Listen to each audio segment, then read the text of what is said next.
కష్టాల మధ్య వచ్చాం మేము, చాలా ఒత్తిళ్ళ మధ్య.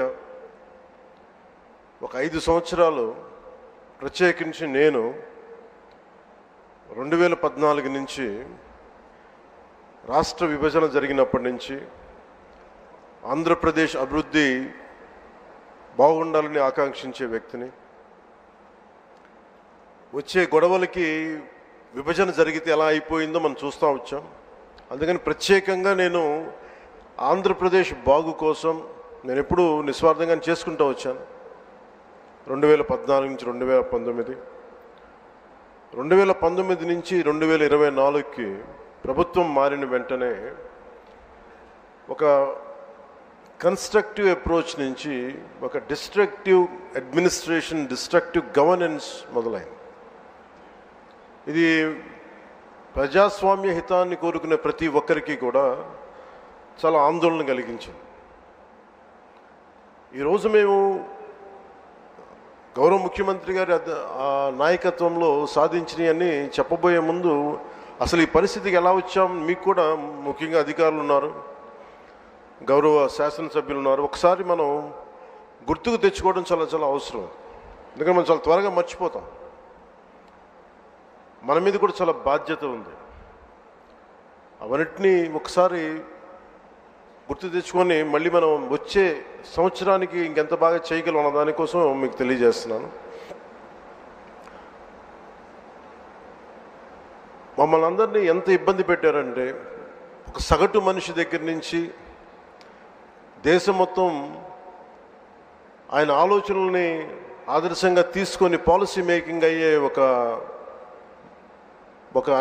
దశాబ్దాల అనుభవం ఉన్న, సుదీర్ఘమైన అనుభవం ఉన్న ఒక ముఖ్యమంత్రి గారి, ఒక తెలుగుదేశం పార్టీ నాయకుడు శ్రీ నారా చంద్రబాబు నాయుడు గారి స్థాయి దాకా గత ప్రభుత్వ పాలకులు ఎంత ఇబ్బంది పెట్టారంటే ఇంకంతా ఇంత కాదు. ఎంత వికృతంగా తయారయ్యారంటే ఏదైనా మాట్లాడాలంటే భయం. అధికార వ్యవస్థ ఒక భయం గుప్పిట్లో చిక్కుకుపోయారు. నేను అడిగేవాడిని చాలామంది అధికారులను, ఎందుకు మీరేం మాట్లాడలేదని. నాకు అర్థమైంది ఏంటంటే, మేము వచ్చిన తర్వాత నిజంగా రాజకీయ వ్యవస్థ కానీ బాధ్యతతో లేకపోతే అధికార యంత్రాంగం కూడా ఏమీ చేయలేదు, నిస్సహాయంగా చూస్తూ ఉండడం తప్ప అనేది మేము ప్రత్యక్షంగా చూసాం, అనుభవంలోకి వచ్చింది. ఇక్కడ నన్నైతే ఏ స్థాయిగా గౌరవ ముఖ్యమంత్రి గారిని ఏ స్థాయి ఇబ్బందుల్లో పెట్టారో మీరు అందరూ తెలుసు, మీ అందరికీ. కానీ నన్నైతే నాకు అనిపించేది, వైజాగ్లో, విశాఖపట్నంలో 24లో 23 ఆఖర్లో ఎలాంటి ఇబ్బందులు పెట్టా, మీరు రోడ్ల మీదకి రావడానికి కూడా ఇబ్బంది పడేవాళ్ళు. వస్తే అరెస్టులు. ఈ స్థాయి, వీటి మధ్యలో అసలు భవిష్యత్తు కనిపిస్తుందా అని అనిపించేది నాకు. అసలు ఆంధ్రప్రదేశ్కి వెలుగు అనేది వస్తుందా? ఇలా భయం గుప్పిట్లోనే బతకాలా? వాళ్ళ ఇష్టానికి చట్టాలు, ఇష్టాలకి బెదిరింపులు, నోటికి ఏదొస్తుంది మాట్లాడటాలు, ఇవన్నీ చూసిన తర్వాత ముఖ్యంగా ఇక్కడ చాలామంది ఉన్నతాధికారులు అందరూ ఉన్నారు, నియోజకవర్గ అధికారులు ఉన్నారు, శాసనసభ్యులు మీరందరూ ఉన్నారు. కాబట్టి అది జరగకుండా కనుక, కూటమి ప్రభుత్వం రాకుండా కనుక ఉండుంటే ఎలా ఉండేది ఆంధ్రప్రదేశ్ని ఒకసారి మనందరం కూడా ఒకసారి ఆలోచించాలి వన్స్న. ఎందుకంటే మేమందరం కూడా గౌరవ ముఖ్యమంత్రి గారి దగ్గర నుంచి, లోకేష్ గారి దగ్గర నుంచి ఎవ్వరం కూడా ఏదో ఒక నెపం, గొడవ పెట్టి ఏదో ఒకలా ఇబ్బందులు పాలు చేసి, ఇబ్బందులు పెట్టడానికి, జైల్లో పెట్టడానికి, అలాంటి స్థాయిలోకి వచ్చేసారు. ఏదన్నా మాట్లాడదామంటే రౌడీ మూకలు, నిస్సహాయతతో కూడిన అధికారులు, లేదా వంతపాడే అధికార యంత్రాంగం, వీటన్నిటి మధ్యలో విలవిల్లాడిపోయింది రాష్ట్రం. ఏదైనా మాలాంటి వాళ్ళు వచ్చి మాట్లాడి చెప్దామంటే మమ్మల్ని అలాగేలా ఇబ్బంది పెట్టాలి, మా కుటుంబ సభ్యులతో సహా. వీటన్నిటి నేపథ్యంలో ఎన్డీఏ ప్రభుత్వం,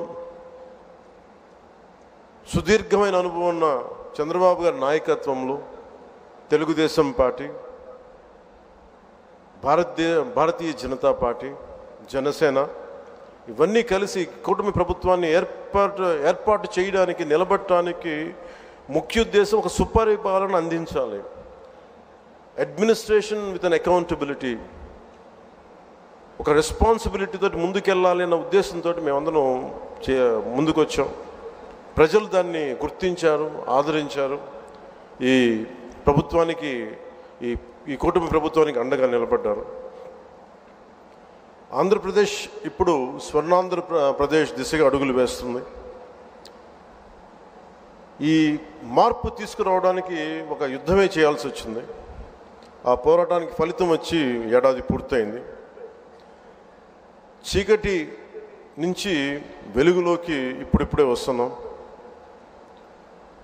ముందుగా రాష్ట్ర ప్రజలకి తెలుగుదేశం, భారతీయ జనతా పార్టీ, జనసేన కూటమికి అద్భుత విజయాన్ని అందించిన రాష్ట్ర ప్రజలకి ఈ సుపరిపాలనకి ఏడాది వచ్చిన సందర్భంగా మేము మీకు ప్రత్యేకంగా కృతజ్ఞతలు తెలియజేస్తున్నాం. రాష్ట్ర ప్రజల రుణం తీర్చుకునేందుకు గౌరవ ప్రధాని శ్రీ నరేంద్ర మోదీ గారి మార్గనిర్దేశకత్వంలో, పాలనలో అపార అనుభవం కలిగిన గౌరవ ముఖ్యమంత్రి శ్రీ చంద్రబాబు నాయుడు